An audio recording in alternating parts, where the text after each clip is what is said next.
If America is going to survive, it will be because husbands and fathers begin to put their families at the highest level of priorities and reserve something of their time, effort, and energy for leadership within their own homes. If you support the free market in everything else, why wouldn't you, above all, support the free market principles in election campaigns?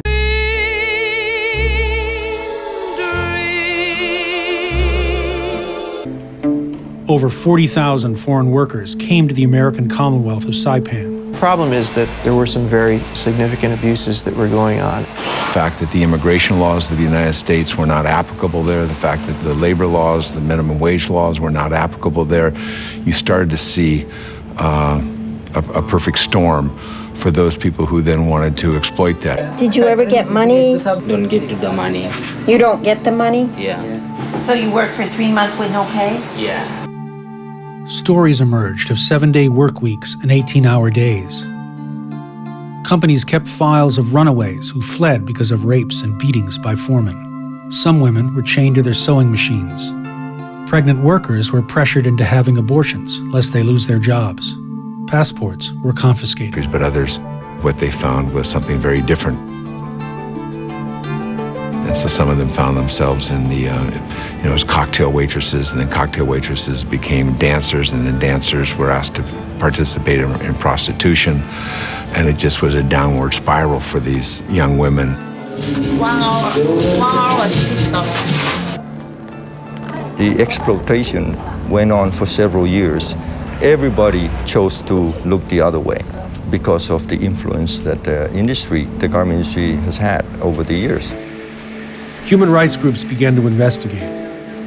They secretly talked to workers, posed as businessmen, and filmed factories with hidden cameras. Their reporting led to lawsuits, labor fines, and an attempt by Congressman George Miller to bring Saipan under greater federal control. Protecting Saipan's factories from government rules and regulations. This was a job for super lobbyist Jack Abramoff.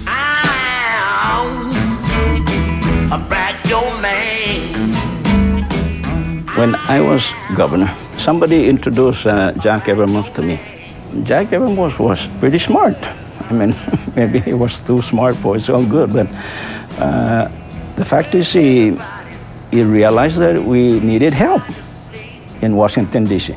We hired Jack Abramoff to lobby against the immigration bill. They figured that Jack Abramoff would be the way to go because he had direct connections into the majority leader's office, Tom DeLay. And Tom DeLay, if there's anybody in Washington, could influence legislation on behalf of the CNMI. We were told that nobody could go through Tom DeLay without going through Jack Abramoff, and it cost us millions of dollars. For their services, Abramoff and his firm, Preston Gates, charged the CNMI over $200,000 a month. Part of the plan was to mount tours to the CNMI for conservative writers and sympathetic congressmen like John Doolittle and Dana Rohrabacher. We went out there to take a look at some of these clothing factories that had come in from various parts of the world in order to set up operation there. And it looked like to me that it was working. Hey, there's nothing going on out here. We don't see any abuses. So what are you guys talking about? And what would they do the rest of the time? R&R. Generally, they would stay at the Hyatt Regency Hotel, 5 stars. There are at least 5 championship golf courses. You know, with this abominable labor, basically indentured servitude, it's one step from slavery, but you bring people over there, it's beautiful, they got the golf courses, nice hotels, they fell for it.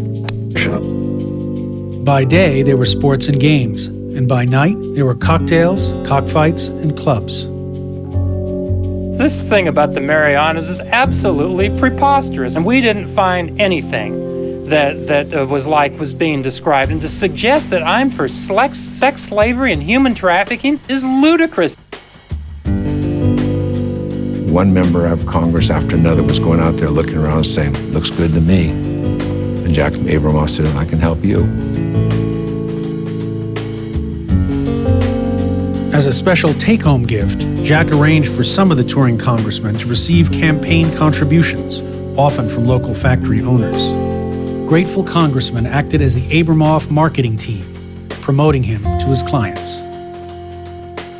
Let me just note this to you the way Washington works. Let me just note this to you the way Washington works. Let me just note this to you the way Washington works. If you'd have had a non-voting delegate and they would have come to me and said, I want you to go out to Saipan, I probably wouldn't have gone. Instead, you had, whoever it was who hired Preston Gates, hired people who knew me and knew how the system worked to represent your interest. To show his ultimate power and connection to Washington, he said to us, you wait, I'm gonna bring you Tom DeLay out here, and he did. If you could make everybody poor, just so you could be rich, would you do it? There were a lot of accusations. I went as a guest of the government to see it for myself.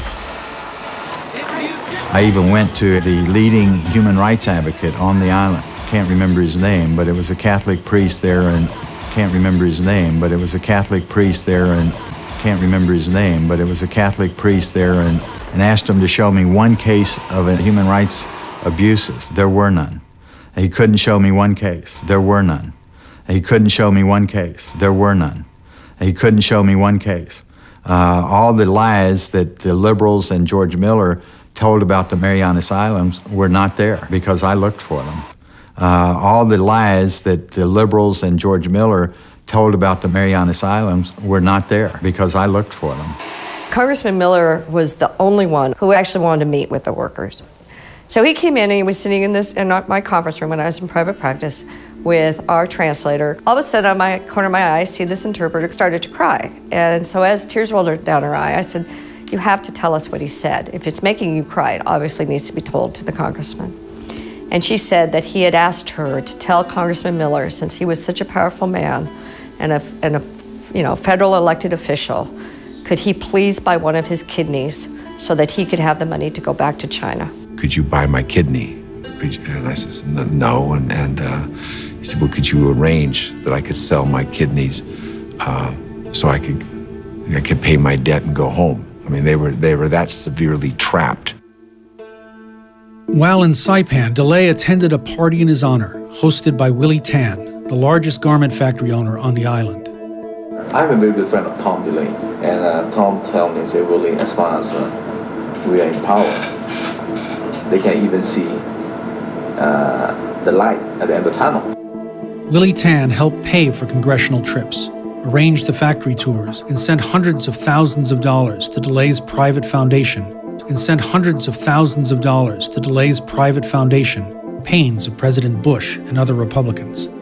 Jack Abramoff sought to frame the cash flow as a crusade for economic freedom. Jack Abramoff sought to frame the cash flow as a crusade for economic freedom. How's it going in the Senate? What can we most effectively do to help?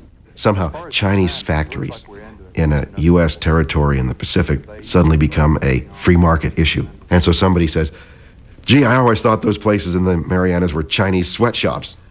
And they no, and then it's not they disagree with you. They will destroy you. Will destroy you. Will destroy you.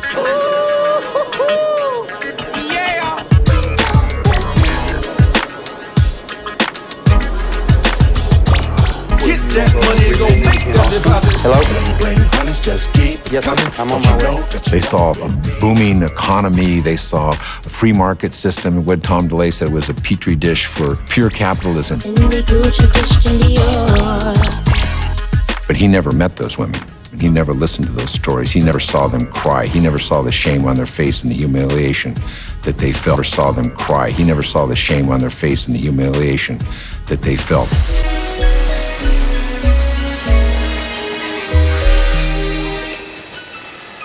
So we came back again with trying to say, at a minimum, we thought Congress would change the minimum wage law and would change the immigration law to protect these people. But that didn't happen in the House. Yes, there was a problem 5 years ago, but now we are forcing these employers to honor their contract. Every independent group that's looked at this has found it to be just the opposite currently going on in the Northern Marianas. What happened? Well, I know now what happened. I didn't fully understand at the time what happened. It turns out that, the House Majority Leader, Tom DeLay, was running a protection racket to keep these people in business.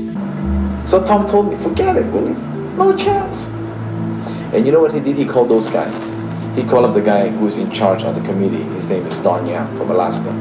Yeah, I know, yes. And then say, Don, nothing wrong with the CNN money. I say, you got to go there. Congressman Don Young did go to the Marianas. Protesting workers confronted him, but Young was unmoved. He helped delay block reforms. His reward? Thousands of dollars in campaign cash and fundraisers from Abramoff. The Marianas were a money machine for Abramoff and DeLay. Then suddenly, without warning, their favorite governor lost his re-election campaign. The new governor canceled Jack's contract, just like that.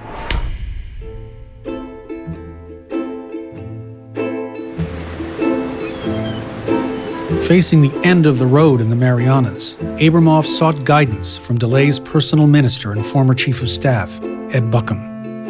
Buckham had a reason to want to come to the rescue. Thanks to Jack, Willie Tan had helped finance Buckham's new lobbying business, Alexander Strategy Group. So Buckham set to work with DeLay's press secretary, Michael Scanlon, to fix a local election to make sure Jack got his contract back. Buckham and Scanlon needed 2 men to change their votes. Their first target was Alejo Mendiola from the island of Rota.